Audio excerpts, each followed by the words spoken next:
Notre deuxième lauréate est Madame Françoise Fauché. Depuis ses débuts à la scène en 1951 à Montréal, Françoise Fauché incarne toute la vitalité du théâtre québécois. Véritable légende vivante, elle a joué un rôle majeur dans le développement de la culture québécoise. Portée depuis 60 ans par une passion insatiable et un dévouement sans bornes, elle a inspiré toute une génération d'artistes de théâtre, particulièrement les femmes. De la scène à l'écran, elle a séduit et séduit encore grâce à une énergie remarquable, un vaste et fidèle public. Madame Fauché has appeared in numerous television series, performed in almost 200 plays at Montreal's leading theatres, and hosted several popular radio and television shows. She continues to tour extensively in Quebec, giving stage readings. Votre Excellence, Madame Françoise Fauché. Excellences, distingués invités, Mesdames et Messieurs, c'est avec émotion que je reçois cette prestigieuse distinction, consciente de son exceptionnelle valeur, fière aussi de la qualité et du talent de ceux et celles qui partagent avec moi les honneurs de cette soirée. Permettez-moi de souligner au sein de cette assemblée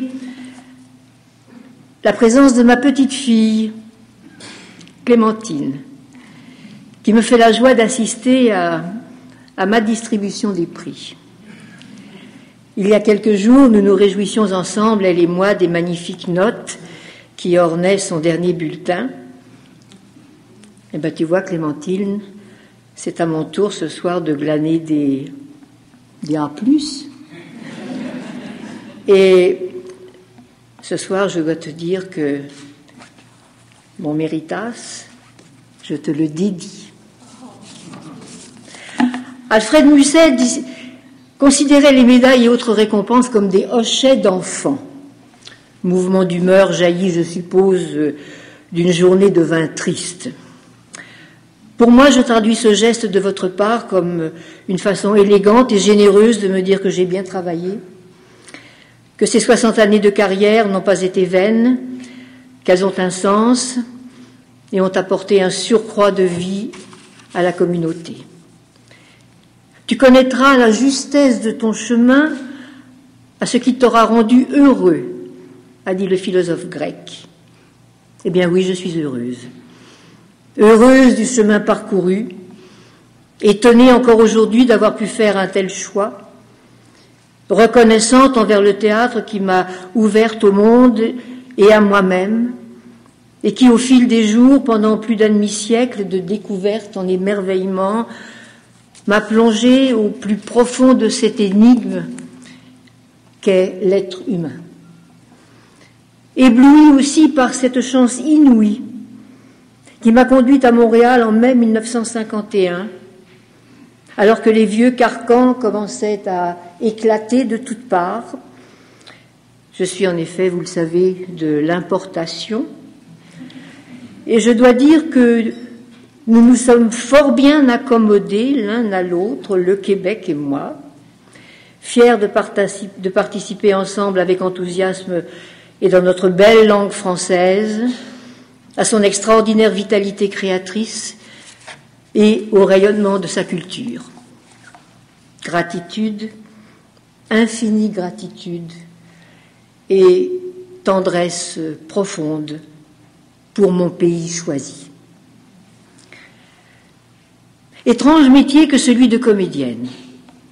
Comment en parler sinon comme d'une quête, d'un besoin indéfinissable qui prend naissance dès l'enfance et peu à peu s'impose comme essentiel. Élan qui nous pousse à la recherche de quelque chose de plus grand que la vie, d'une lumière peut-être entrevue avant, ailleurs, au sein d'un paradis perdu, dont nous gardons un très vague et pourtant très ardent souvenir. Comment nommer cela? Eh bien, un mot me vient à l'esprit, beauté. Oui, la beauté. Celle dont Dostoïevski disait qu'elle pouvait sauver le monde. Celle sans doute qui a présidé à l'aventure de la vie et qui jaillit de toute œuvre d'art. On ne dira jamais assez l'importance du regard autre, différent, porté par les artistes sur le monde qui nous entoure. Comme vous le disiez si bien, Excellence. On ne dira jamais assez l'importance de l'art, de la création, de l'imagination pour donner à nos vies leur véritable grandeur, leur profondeur, leur plénitude. On ne dira jamais assez l'importance de l'éducation pour ouvrir l'être humain, jeune ou vieux, à plus grand que soi. Culture et éducation sont indissociables.